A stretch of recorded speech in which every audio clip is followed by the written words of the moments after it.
الحمدللہ حامد و مصلیہ بسم اللہ الرحمن الرحیم۔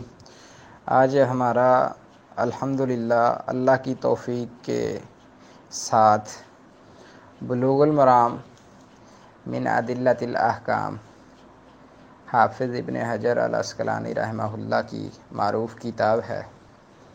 تو اس کا پہلے سبق میں اس کتاب کا تعارف اور مؤلف کے بارے میں چند گزارشات، کیونکہ جو نصاب پڑھنا چاہتے ہیں اگر اس کا تعارف ہو جائے گا تو اس کی اہمیت مزید قاری کے دل کے اندر اجاگر ہو جائے گی، اس لیے ضروری سمجھا گیا ہے کہ بلوغ المرام کا کچھ تعارف ہو جائے۔ بلوغ المرام جو کتاب ہے یہ احادیث احکام پر مشتمل ہے۔ حافظ ابن حجر رحمہ اللہ کی شخصیت بڑی ہی معروف شخصیت ہے۔ ان کا نام ہی الحافظ سے شروع ہوتا ہے۔ محدثین کی اصطلاح میں الحافظ معروف محدث پہ بولا جاتا ہے۔ یہ کتاب دنیا بھر کے اکثر بیشتر مدارس کے اندر بطور نصاب پڑھائی جاتی ہے۔ اس میں تقریباً 1500 احادیث ہیں، اور احادیث اکثر چھوٹی چھوٹی ہیں جن سے مسئلہ سمجھنا انتہائی آسان ہوتا ہے، اور پھر ایک مسئلہ کی توضیح کے لیے اس کے بعد والی روایات بھی 3-4 اسی ضمن میں ذکر کی جاتی ہیں۔ اس کتاب کے اندر اکثر احادیث صحیح ہیں اور چند ایک ضعیف بھی ہیں۔ تو اس میں 1574 کل روایات ہیں۔ علامہ البانی رحمہ اللہ کی تحقیق کے مطابق ان 1574 روایات میں سے 1417 روایات صحیح اور 157 ضعیف ہیں۔ مؤلف رحمہ اللہ نے اس کی احادیث ابواب اور کتب کو کتب فقہ کے مطابق ترتیب دیا ہے، یعنی کہ پہلے کتاب الطہارہ، پھر صلاۃ، پھر جنائز، زکوٰۃ، نکاح، صیام، حج، بیوع، نکاح، جنایات، الحدود، الجہاد، الیتیمہ، الایمان والنذور، القضاء، العتق، الجامع، ایسے یہ ساری کتابیں ہیں اس کی۔ پھر ان کتابوں کے اندر تبویب کی ہے، باب باندھے ہیں، تو اس کو فقہی ترتیب کہا جاتا ہے، جس میں کتاب الطہارہ، کتاب الصلاۃ وغیرہ اسی ترتیب سے کتب کی ترتیب لگائی گئی ہو۔ ہر حدیث کے بعد اس کا درجہ یعنی صحیح، حسن یا ضعیف ہونے کا درجہ بھی لکھا ہے حسب ضرورت۔ تو ہر باب کی ابتدا میں صحیحین یا ان میں سے کسی ایک کتاب کی احادیث اور پھر باب سے متعلقہ سنن یا دیگر کتب کی احادیث بھی ذکر کی گئی ہیں۔ اس کی متعدد شروحات ہیں، بہت ساری شروحات اس کی افہام و تفہیم کے لیے منظر عام پر آ چکی ہیں، جن میں سے البدر التمام معروف ہے شیخ حسین بن المغربی الصنعانی کی، سبل السلام ہے شیخ محمد بن اسماعیل الصنعانی کی، توضیح الاحکام ہے بڑی معروف شیخ عبداللہ بن عبد الرحمن البسام کی، اور فتح العلام ہے شیخ محمد بن صدیق حسن خان وغیرہ کی۔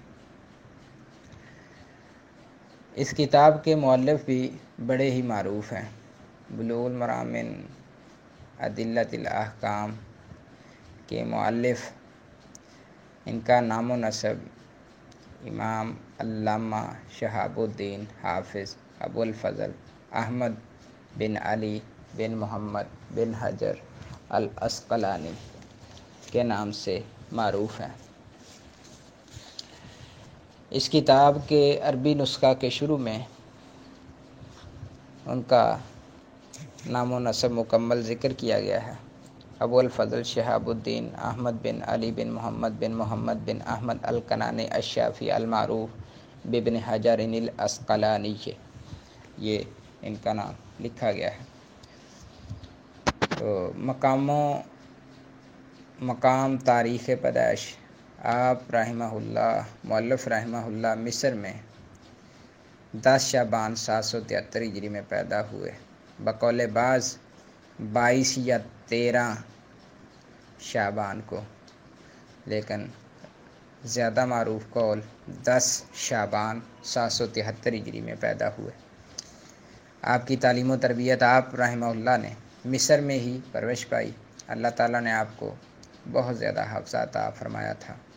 9 سال کی عمر میں آپ نے قرآن حفظ کر لیا تھا۔ شیخ شہاب الدین احمد بن محمد ابن الفقی سے تجوید پڑھی۔ ابتدائی عمر میں ہی العمدہ، الحاوی الصغیر، مختصر ابن الحاجب اور چند دیگر کتب حفظ کر لی تھی۔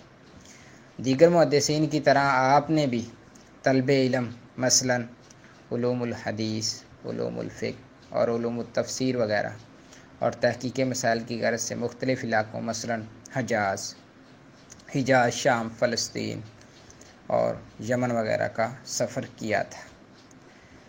آپ کے معروف اساتذہ میں سے السراج بلقینی، السراج ابن الملقن، عبد الرحیم بن رزین، حافظ عراقی، جمال بن ظہیرہ اور عز بن جماعہ، البرہان، التنوخی، ابن ہشام۔ مؤلفات: آپ نے کم و بیش 150 کتب تالیف کی ہیں، جن میں سے چند معروف کتب: فتح الباری، شرح صحیح البخاری، تہذیب التہذیب، تقریب التہذیب، تلخیص الحبیر، بلوغ المرام من ادلۃ الاحکام، الاصابہ فی تمییز الصحابہ، المطالب العالیہ۔ یہ معروف کتب ہیں شیخ رحمہ اللہ کی۔ پہلے حاکم وقت نے آپ کو منصب قضاء میں بلقینی رحمہ اللہ کا نائب مقرر کیا تھا، یعنی کہ بڑے سارے عہدے بھی تھے حافظ رحمہ اللہ کے پاس۔ پھر 827 ہجری میں آپ کو مصری علاقوں کا قاضی القضات مقرر کیا گیا، جج۔ پھر کئی مرتبہ آپ اس عہدے سے دستبردار ہوئے، لیکن آپ کو دوبارہ اس پر مقرر کر دیا جاتا۔ بالآخر آپ جمادی الثانی 852 ہجری میں آخری مرتبہ دستبردار ہوئے، یعنی کہ چھوڑا، اور اسی سال آپ وفات پا گئے۔ آپ مصر میں ہی ہفتہ کے روز 8 ذی الحجہ 852 ہجری میں فوت ہوئے۔ جزاہ اللہ خیراً واحسن الجزاء، عفا اللہ عنہ۔ یقیناً حافظ ابن حجر رحمہ اللہ کے متعلق یہ مختصر سی معلومات اگرچہ بڑے ہی اختصار کے ساتھ بیان کی گئی ہے، لیکن اس میں جامعیت بہت زیادہ ہے، خصوصی طور پر ابتدائی طلباء کے لیے۔ کسی بھی کتاب کو پڑھنے کے لیے اس کی کتاب کی اہمیت اور اس کے مؤلف کا مختصر تعارف جاننا فرض اور ضروری ہوتا ہے، جس سے طالب علم میں مزید ذوق پیدا ہوتا ہے کہ اتنی اعلیٰ شخصیت نے یہ کتاب تالیف کی ہے، یا اتنی پیاری کتاب ہے جس کو میں پڑھنے کے لیے جا رہا ہوں، تو اس کے دل میں مزید ذوق بڑھ جاتا ہے۔ تو یہ بلوغ المرام من ادلۃ الاحکام جو کتاب ہے، انشاءاللہ ہم اس کا دورہ کرنے جا رہے ہیں، تو دورہ دل جمی سے کریں گے تو بہت سارے فوائد ہیں انشاءاللہ ہم سمیٹ لیں گے، کیونکہ یہ مدارس میں پڑھائی جانے والی ابتدائی کتاب ہے، جس کے اندر بنیادی باتوں پر زور دیا جاتا ہے۔ اگر کوئی طالب علم اس کتاب کو بڑی توجہ اور غور سے پڑھ لیتا ہے تو بڑی کلاسز اس کے لیے انتہائی آسان ہو جاتی ہیں، عبارت پڑھنا آسان ہو جاتی ہے، عبارت کے اندر اشارے کنایے رموز استعمال ہونے والے سارے سمجھ میں آ جاتے ہیں، اور عبارت کے اندر اعرابی غلطیوں سے محفوظ ہو جاتا ہے۔ میرے خیال کے مطابق تو طالب علم کو بلوغ المرام پر ہی عبارت کا مکمل طریقہ سکھایا جانا چاہیے۔ تراکیب کا حل بھی بلوغ المرام پہ ہونا چاہیے، صیغوں کا حل بھی بلوغ المرام پہ ہونا چاہیے، اجرا بھی بلوغ المرام پہ ہونا چاہیے، اور ساتھ ساتھ ترجمہ جو پڑھتے ہیں قرآن مجید کا اس پہ اجرا ہو جائے۔ تو یہ ابتدائی مسائل جو طلباء کے ہیں، نحو و صرف کا مسئلہ جو کہ مشکل ترین مسائل میں سے طلباء کے لیے بنا ہوا ہے، اور مدارس میں اسی کا رونا رویا جاتا ہے۔ تو اگر طلباء چھوٹی کلاسوں میں، دوسری کلاس میں بلوغ المرام کے اندر محنت کر لیں، تراکیب سیکھ لیں، عبارت پڑھنا سیکھ لیں، توجیہات اعراب سیکھ لیں، تو انشاءاللہ وہ وقت دور نہیں ہے کہ بڑی کلاسوں میں طلبہ بڑی ہی آسانی محسوس کریں گے اور بڑا ہی لطف اٹھائیں گے جب مسائل سمجھیں گے۔ ہمارے ہاں ہوتا یہ ہے، چھوٹی کلاسوں میں محنت نہیں کی جاتی، بلوغ المرام کو حل نہیں کیا جاتا، طلبہ بڑی کلاسوں میں پہنچ جاتے ہیں، ان کا عبارت کا مسئلہ حل نہیں ہوتا، وہ مسائل کیا سمجھیں گے۔ اگر عبارت کا مسئلہ ابتدائی کلاسوں میں حل کر لیا جائے، محنت کر لی جائے اور اجرا، ترکیب، سیغے حل کر لیے جائیں، اعراب، توجیحات اعراب حل کر لیا جائے، تو پھر بڑی کلاسوں میں مسائل پر فوکس کیا جائے اور مسائل کو سمجھا جائے، مسائل پر توجہ دی جائے، کیونکہ عبارت کا مسئلہ تو ان کا حل ہو چکا ہے۔ اللہ تعالیٰ ہمیں سیکھ کر عمل کی توفیق عطا فرمائے۔ کل انشاءاللہ دوسرا لیکچر ہوگا بسم اللہ الرحمن الرحیم سے اور بلوغ المرام کے مقدمہ سے۔ السلام علیکم ورحمۃ اللہ۔